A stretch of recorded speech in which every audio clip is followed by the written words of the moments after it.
일반적인 사이클에 비해서 지금 적당히 가야 할 구간에 가 있는데 비트코인 사이클을 돌아보면 지금 굉장히 좋은 자리에 와 있습니다. 훨씬 더 높이 상승을 했고 반감기 전에 전구를 뚫어버렸거든요. ETF라든지 반감기 말고도 시장에 지금 판이 깔리고 있잖아요. 투자하기 쉬운 그런 환경도 만들어지고 있고 정치인들의 움직임이라든지 이런 것들이 지금의 상승량을 좀 주도하고 있지 않나 이렇게 보고 있습니다.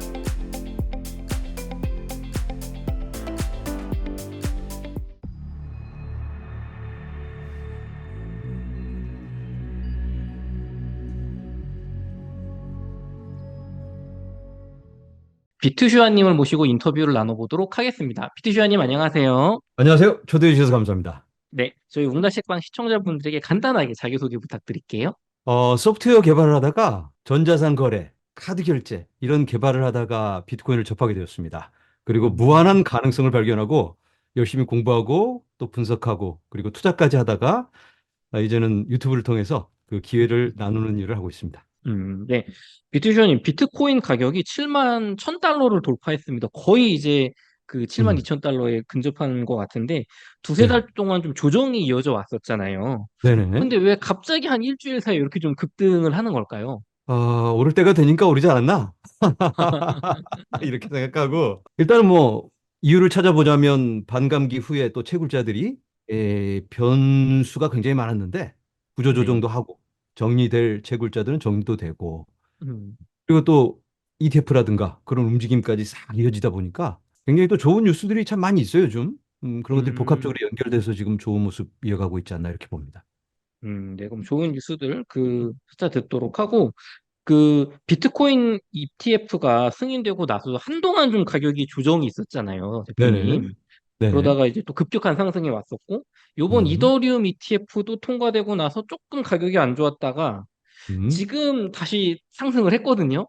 네. 그러면은 이것도 이제 사실은 예전 비트코인 ETF 통과 때처럼 이제 또 급등하는 것만 남은 거 아니냐, 또 이런 의견도 있거든요. 어떻게 보시나요? 지금의 움직임은 음, 전체 사이클에 맞춰서 그리고 또 시장을 움직일 만한 그런 소식들이 들려오고 여러 움직임이 네. 포착되고 있잖아요. 그래서 음, 거기에 대한 반응이 아닐까 이런 생각이 들고요. 이더리움만 놓고 보자면 이더리움도 결국은 비트코인의 그 흐름을 따라가지 않을까. 그 ETF에 대한 기대감으로 또 상승하고 막상 또 음, 거래가 시작되면 기대했던 것만큼 또 물량이 유입이 되지 않으면 실망감에 빠지기도 했다가 네. 다시 진짜 볼륨이 막 올라가면서 음. 자금이 유입되면서 본격적인 상승으로 연결되지 않을까 이런 예상을 해볼 수 있을 것 같아요. 어떻게 보면은 지금 이렇게 저 같은 경우는 좀 1위 1비 하면서 막 이러지 않을까 이렇게 하는 것 같은데 아마 비트주아님은 그냥 비트코인 제 갈 길 가고 있다 약간 이런 느낌으로 들리거든요. 그러니까 저 같은 경우는 이제 큰 그림을 보고 그쵸. 예상 범위 안에서 잘 가고 있나? 궤도 음, 안에서 벗어나지만 않으면 특별히 음, 긴장할 필요 없고 우리가 이제 여러 시장의 소식들도 있고 뉴스도 나오는데 주목해 봐야 될 게 있고 그냥 그런가 보다 하고 스쳐 지나갈 뉴스들이 있거든요. 그래서 그런 걸 좀 네. 분별하는 시각도 필요하겠다. 이렇게 말씀을 드려봐요. 그러면 대표님 같은 경우 지금 뭐 특별히 엄청나게 막 큰 호재나 악재가 있는 건 아니고 그냥 일상적인 반감기 이후에 조정이 지나고 오를 때 돼서 조금 오르는 거고 또 언제든 떨어질 수도 있다 뭐 이렇게 보시는 건가요? 그런 건 아니에요. 어, 일반적인 사이클에 비해서 지금 적당히 가야 할 구간에 가 있는데 음, 아직까지 그 비트코인 사이클을 돌아보면 지금 굉장히 음, 좋은 자리에 와 있습니다. 훨씬 더 어, 높이 상승을 했고 네. 반감기 전에 전구를 뚫어버렸거든요. 그쵸, 그쵸. 네. 그래서 이걸 우리가 좀 다르게 봐야 되는데 그럼 왜? 네. 도대체 뭐 때문에 이렇게 시장이 음, 흥분하면서 뜨거운 반응을 보여주는 걸까? 이런 생각을 네. 해보면 결국은 ETF라든지 그런 음, 제도화적인 그런 움직임이 있고 또 그쵸. 반감기 말고도 시장에 지금 판이 깔리고 있잖아요. 조금 음, 더 투자하기 쉬운 그런 환경도 만들어지고 있고 정치인들의 움직임이라든지 이런 것들이 지금의 상승량을 좀 주도하고 있지 않나 이렇게 보고 있습니다. 그렇군요. 대표님, 그러면은 시청자분들한테 가장 중요한 질문 하나 드려보겠습니다. 네네네. 지금 비트코인을 아직 매수하지 않은 분들이 계시다고 하면 네. 지금 비트코인을 매수하기 가장 어떤 그 좋은 가격과 시기일지 괜찮은 시기일지 좀 궁금합니다. 음. 지금 당장. 오늘. 그쵸, 그쵸. 네. 야, 지금이 촬영하는 시간이 6월 7일이거든요. 그쵸, 6월 비트코인 가격이 7일이죠. 뭐 7만 달러 위에 있잖아요, 지금. 네, 7만 1,000달러 정도 되고 있습니다. 7만 1,000달러까지. 야, 그러면 지금 당장 최고의 타이밍이다라고 말씀드리긴 좀 어렵죠. 왜냐면 제가 작년에 초대해 주셨을 때 비트코인 네. 가격이 그때 한 2만 달러 후반? 그쵸, 그쵸, 그쵸, 그랬었던 것 그쵸. 같아요. 네, 한화로 막 2,500, 3,500 요 정도 그러니까 됐죠. 그때는 제가 굉장히 힘줘서 말씀드렸어요. 여러분, 지금 음, 과감한 용단을 내릴 때입니다. 살다 보면 음, 언젠가는 뭔가 결정을 내리고 가야 될, 리스크를 네, 안아야 될 때가 있는데 음, 지금이 그럴 때가 아닐까? 책임은 먼저 뭐 이렇게 말씀을 드렸는데 네, 제가 제 영상을 보시는 분들께 자주 말씀드리는 건 물론 앞으로 계속 올라갈 수 있고 좋은 날들이 기다리고 있지만 또 사자마자 또 약간 조정이 온다든가 그러면 또 스트레스를 음, 받으니까 떨어지면 그쵸. 사자. 떨어지면. 떨어지면, 지금 올랐잖아요, 또. 그쵸. 불과 몇 주 전만 해도 뭐 6만 달러 밑으로 빠진다 뭐 이런 얘기가 맞아요, 수많았어요. 맞아요, 맞아요. 예, 그렇잖아요. 그때는 또 못 음, 사요. 더 떨어질까 봐. 그죠, 수 떨어질까 봐. 근데 이번 사이클을 보면 대략 한 20% 빠지면 네, 빠질 만큼 빠졌다. 이렇게 볼 수 음, 있습니다. 음, 지난 사이클에서는 한 30%까지 빠졌고 많이 네, 빠졌어요. 그 전에는 뭐 워낙 변동이 심했고. 근데 이번 네, 사이클에는 아무래도 좀 무게감이 생겼기 때문에 음, 그리고 기관들의 진입 이런 것들 때문에 좀 변동이 좀 줄어들 것 같아요. 그렇다 보면 음, 뭐 욕심 부리지 말고 좀 기다렸다가 20% 음, 빠지면 찬스다 음. 하고 들어가면 좀 좋은 결과를 볼 수 있지 않을까. 만약에 아, 지금 뭐 올라가 버리면 어떻게 해요? 이렇게 그죠, 그죠, 그죠. 이잖아요. 그렇죠? 그게 예, 문제입니다. 예. 근데 그걸 미래를 우리가 알 수가 없잖아요. 아, 설사 설사 네, 오늘 영상 촬영 끝나고 내일 떡상을 한다고 해도 네, 어쩔 수 어쩔 수 없고 떡상하면 하염없이 올라갈 것 같다가 또 조정이 옵니다. 아, 그러면 또 그때 들어가자. 그때 20% 아, 분명히 빠집니다. 20% 빠지면 들어간다. 만약에 지금보다 떡상해서 막 7만 5천 불, 뭐 8만 원 이렇게 갔더라도 그 음, 이후에 또 20% 하락했을 때 그때 들어가도 늦지 그렇죠. 않다. 만약에 아, 그냥 하염없이 올라서 10만 달러까지 쳤다. 네. 그러면 또 기다리고 그러면 또 20% 빠집니다. 거기서. 음, 대표님, 근데 그러면은 올라간 다음 빠져도 지금보다 높은 가격일 수 있잖아요. 그럴 수 있죠. 그래도 어쩔 수 어, 없다. 어쩔 그래도 수 어쩔 수 없다. 없다. 어쩔 수 어, 없다. 만약에 그럴 것 같았으면 작년에 샀어야지. 그렇군요. 어쩔 수 없어요. 근데 어, 꼭 지금 안 사면 기회 놓치나 이런 그쵸, 마음에 그쵸, 그쵸. 들어가거든요. 제가 제 네. 구독자분들께 드리는 말씀이 있어요. 여러분들 음, 10만 달러 넘어가면 매수 끝. 더 이상 추가 자금 유입은 없다. 이렇게 말씀드려요. 10만 달러 넘어가면 왜 더 이상 비트코인 매수 이제 중단해야 되는 걸까요? 왜 그러냐면 네. 당연히 더 올라갑니다. 음. 그런데 자 10만 달러 올라가서 더 올라갔고 그리고 뭐 친구들이 막 야 이제 뭐 용단을 내야 돼 지금이야 20만 달러 가 맞아요, 무조건 맞아요, 뭐 맞아요. 100만 달러도 가면 이런 얘기 나온단 말이에요. 그런데 예를 들어서 12만 달러에 샀다고 치면 네. 그래서 15만 갑니다 분명히 만약에 뭐 네. 특정적으로 말씀드릴 수는 없고 그죠. 더 100%라는 건 올라간다고 없으니까, 예. 더 올라간다고 거기서 팔 수 있을까? 그걸 한번 생각해 봐야 됩니다. 12만에 샀는데 15만 원 조금 아쉽지 않나. 아쉽죠? 분명히 그쵸, 뉴스에서 20만 간다. 20만 가면 3억 간다 이거. 3억은 그쵸. 뭐 그냥 무조건 가는 거고 4억, 5억도 간다. 뭐 이렇게 얘기 나올 거라고요.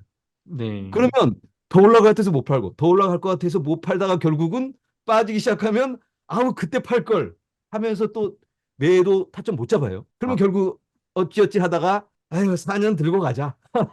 이렇게 또 존버해야 되는 상황이 생길 수 있어요. 물론 음, 타이밍 잘 잡고 순발력 있게 대응하면 뭐 15만 달러에 사서도 수익 볼 수 있습니다.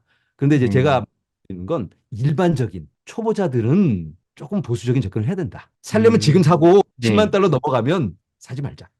이렇게 말씀드리죠. 좋습니다. 그럼 장기적으로는 10만 달러 이하일 때만 구매하는 걸 기본 원칙으로 하고, 저번 사이클에서는 단기적으로는, 그렇게 잡고 예, 있습니다. 단기적으로는 지금 한 20% 정도 좀 하락이 나올 수 있어 보이니까 조금 기다렸다가 떨어지면 사자. 만약에 이제 10만 달러 넘어가더라도 정 네. 아쉬우면 그 위에서도 또 20% 세일 하거든요. 그쵸, 그쵸, 그러면 그쵸. 또 그때 들어가면 됩니다. 정 아쉬운 분들은. 그럼 기본적으로 지금처럼 상승할 때 이제 더 올라갈 것 안 돼. 같아서 타는 건 아니다. 안 된다. 안 된다. 안 돼. 음, 맞아요. 실제로 얼마 전에 막 7만 2천 달러, 뭐 7만 달러 요즘 한국에서는 제 김치 프리미엄도 껴서 거의 1억 500까지 갔었거든요. 예. 그때 막 안 될 것 같아서 타신 분들이 한 7,800, 8천 요 정도까지 조금 조정이 왔을 때 그걸 이제 아유, 못 견디고 막 하신 분들이 많으시더라고요. 아, 그렇죠. 그러니까 그런 이게, 것처럼 지금 만약에 음, 올라가 버리고 네. 아유 기회 놓쳤네 해도 다시 7만 2천 옵니다.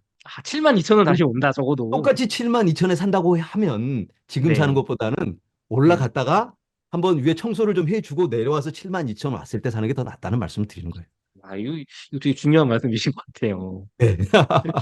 음, 알겠습니다. 대표님, 그럼 좀 거시경제 얘기 좀 해볼게요. 예. 미국의 4월 구인 건수가 805만 건으로 전문가 예상치인 840만 건을 하회했고, 네. 10년물 국채 금리가 4.3%까지 급격한 하락을 보이고 있습니다. 네. 미국의 경기 위축 전망이 좀 확산이 되면서 금리 인하에 대한 기대감도 다시 살아나고 있거든요. 좀 네. 미국 현지에서 느끼시는 미국 경제 상황 좀 어떻게 보십니까? 매우 좋지 않습니다. 매우 좋지 않나요? 매우 좋지 않아요. 어, 살기 한국에서는 야, 어렵다. 미국은 막 경제 좋다, 막 이러고 있거든요. 아니야, 아니에요. 물가는 하늘을 치솟고 있고 경기는 네. 어렵고 장사는 안 되고 사람들의 신음소리가 들려옵니다. 정상적이 아니에요. 아, 이 아, 고용 수치 이런 거 발표하는 거 다 이거 포장해서 나오는 거거든요. 이게 네. 또 이제는 수정을 해요 또. 아, 작년에 알고 봤더니 이게 아니네. 조사해 봤더니 어, 이거 뭐 파타임이 더 많고 또 중복이 돼서 집계된 것도 있고 해서 수정한다. 이렇게 얘기할 확률이 굉장히 높아요. 그래서 지금 사실 몇 시간 후면 제대로 된 고용 지표 발표가 있거든요. 네. 고용 지표가 좀 안 좋게 나오면 물론 이제 장기적으로 봐서는 안 좋을 수 있지만 어차피 음, 포장된 지표이기 때문에 음, 예상보다 안 좋게 나오면 코인에게는 굉장히 긍정적으로 작용할 것 같은데 어, 음, 현실을 받아들이는 거죠. 그게 네, 현실이니까. 네, 그리고 경기가 그렇게 어려우면 정상적인 방법은 지출을 줄이고 열심히 일해서 음, 수익을 올려서 소득을 올려서 헤쳐나가야 되잖아요. 그게 네, 하긴 그런 결정이라고 봐야 될 텐데 우리 같은 네, 사람. 근데 음, 미국 정부 좀 달라요. 돈 더 그런가요? 찍어서 뭐 헤쳐나가지. 괜찮아 괜찮아. 음, 일 안 해도 돼. 괜찮아. 쉬어 쉬어 쉬어. 돈 줄게. 이런 어, 식으로 해결하다 보니까 이게 아무러지는 겁니다. 그리고 또 대선 어, 다가오잖아요. 대선 그쵸. 다가오면 세금 올려야 되겠는데요. 여러분 허리띠 음, 졸라맵시다. 이럴 사람은 아무도 음, 없습니다. 맞아요. 세금 없어요. 괜찮아 괜찮아. 돈 나눠줄게. 걱정하지 말아요. 이렇게 나올 음, 테니까 어떤 방법으로든 헤쳐나갈 겁니다. 돈 찍어서 헤쳐나갈 음. 필요는 없다. 이렇게 봅니다. 그렇군요. 그러면은 대표님 또 금리 인하가 정말 이렇게 현지에서 느끼시는 것처럼 안 좋아서 나오게 되면 미국의 지금 또 어떤 수단이잖아요. 금리 조정 정책이. 그렇죠. 금리 예. 인하가 나오게 되면 비트코인의 가격에 좀 미치는 효과는 좀 어떻게 될까요? 매우 좋죠. 매우 좋나요? 왜냐하면 비트코인이 가장 민감하게 반응하는 게 통화 정책입니다. 금리를 내린다는 건 결국은 돈을 막 찍어낸다는 얘기니까. 네. 돈이 빠지면 화폐 가치 하락. 음. 화폐 가치가 하락하면 모든 자산은 올라가는데 그중에 하드 에셋, 하드 자산, 그 네. 가치를 지켜줄 수 있는 자산, 최고는 비트코인이죠. 그래서 음. 긍정적으로 반응할 수밖에 없고 또 금리 인하면 뭐 6개월 후 뭐 1년 후에 폭락한다. 최저점 음. 찍는다. 이런 분석도 참 많은데 네. 그거는 상황에 따라 다른 겁니다. 아. 걷잡을 수 없이 경제가 망가져서 이제는 뭐 암울한 상황에서 어쩔 수 없이 금리 인하를 한다면 그게 음. 시장의 가격으로 나타나는 게 뭐 1년까지 걸릴 수도 있는 건데 음. 인플레이션도 어느 정도 제어가 되고 그런 상황에서 좀 더 전략적인 선택으로 금리 인하를 한다면 이건 뭐 음. 너무 좋을 수밖에 없는 겁니다. 그렇군요. 대표님 또 그러면 일각에서는 지금 뭐 어떤 통계 뭐 고용률이라든가 이런 수치들을 네. 얘기하시면서 금리 동결 어쩌면은 뭐 금리 인상으로 갈 수도 있다 이런 의견도 일부 있거든요. 아, 전혀 현실성 없는 얘기죠, 그건. 왜냐하면 현실성 아까 없다. 말씀드렸다시피 대선이 지금 5달 남았어요. 맞죠? 네. 그쵸, 그쵸. 5달 남았는데 음. 조 바이든이 전화합니다. 야, 파월아, 지금 아. 상황이 이런데 지금 빨리 좀 해줘, 조치를. 근데 음. 지금보다는 좀 드라마틱하게 마지막 후반부에 표로 바로 네. 연수 있게 좀 어떻게 알았지 하고 윙크를 이렇게 날리면 파월이 오케이 음. 좀 어쩔 수 없이 못 이기는 척하면서 또 네. FOMC 멤버들하고 같이 이렇게 쑥닥쑥닥쑥닥 하고 그렇지 그렇지 음. 다른 멤버들의 의견도 수렴해서 이렇게 결정 내렸습니다. 이렇게 할 수밖에 아. 없고 또 한 가지 굉장히 중요한 게 네. 그렇게 하지 않아도 강제될 수밖에 없는 그런 상황이 지금 펼쳐지고 있어요. 왜냐하면 어떤 상황인가요? 네.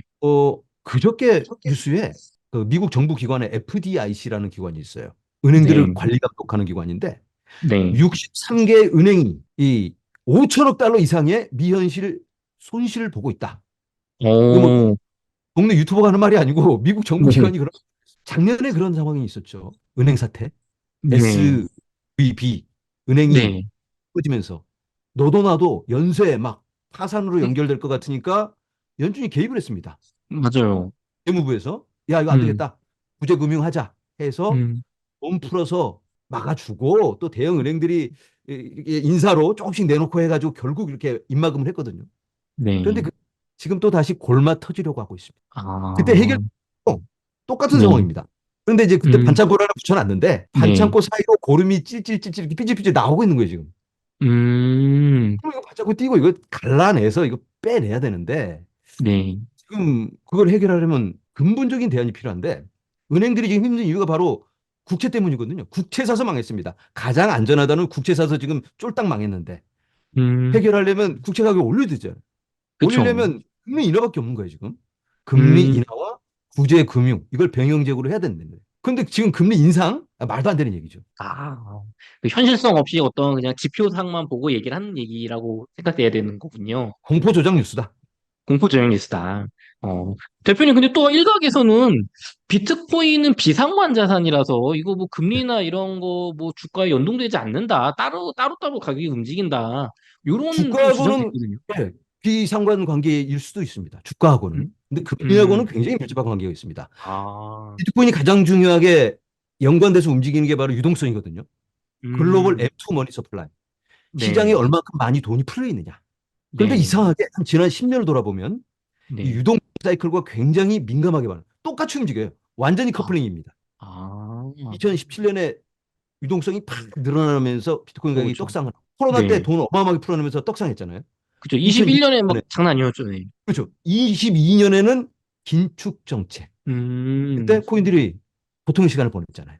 네, 돈이 없으니까 시장에 돈이 메말라 가니까 뭐 위험 자산이라고 할 수 있는 코인을 팔았다. 이렇게도 해석이 음, 가능하고 다만 더 중요한 건 돈이 많아지면 많아질수록 통화 가치의 하락이다.